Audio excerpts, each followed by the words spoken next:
Humingi ng paumanhin ng mga social media influencer na sina Rendon Labador at Ross Martan matapos ang naging komprontasyon at umano'y sigawan nila sa isang empleyado sa munisipyo sa Coron sa Palawan.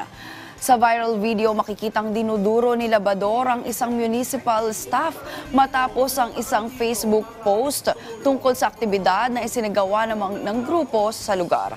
Batay sa Facebook post, ginamit lang umano ni Labador at Tan ang mga taga-Coron para sa kanilang content. Pinatulong pa daw ang mga staff ng munisipyo, ngunit hindi naman umano binigyan ng anumang tulong. Plano naman ng isang miyembro ng Sangguniang Bayan ng Coron na maghain ng resolusyon na magdedeklara sa dalawang social media influencer bilang persona non grata sa kanilang bayan. Nagsasagawa na rin ng investigasyon ang lokal na pamahalaan at nangakong mahaharap sa mga karampatang kaso ang mga taong sangkot sa insidente. Humingi na rin ng paumanhin ng staff ng munisipyo sa kanyang nagawa. Sa munisipyo at lalong-lalo na po kay Mayor at syempre po sa bayan po ng Coron, Palawan. Sorry po talaga na parang pinost ko na never again Coron, hindi ko po sinasadya na i-generalize po kayo. Nagpadala po ako sa bugso ng damdamin at yun po yung pinakamaling nagawa ko and humihingi po ako ng tawad. Alam ko pong pagkakamali ko po yun, sana po mapatawad niyo po.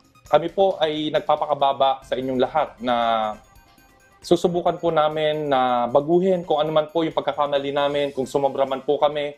At tingin po namin na ito po ay magiging lesson sa amin as a team. At we will be better, babawi po kami. At hindi po ito magiging hadlang sa advocacy namin na makatulong at makapagbigay ng inspirasyon sa lahat po ng taong nangangailangan.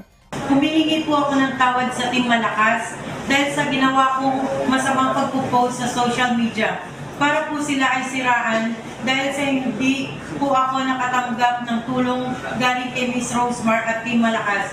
At humihingi din po ako ng tawad sa paghamon ng suntukan kay Mr. Rendon. Sana po ako ay nakikiusap sa inyong lahat na sila po ay patuloy niyo pong suportahan sa kanilang pagtulong sa tao.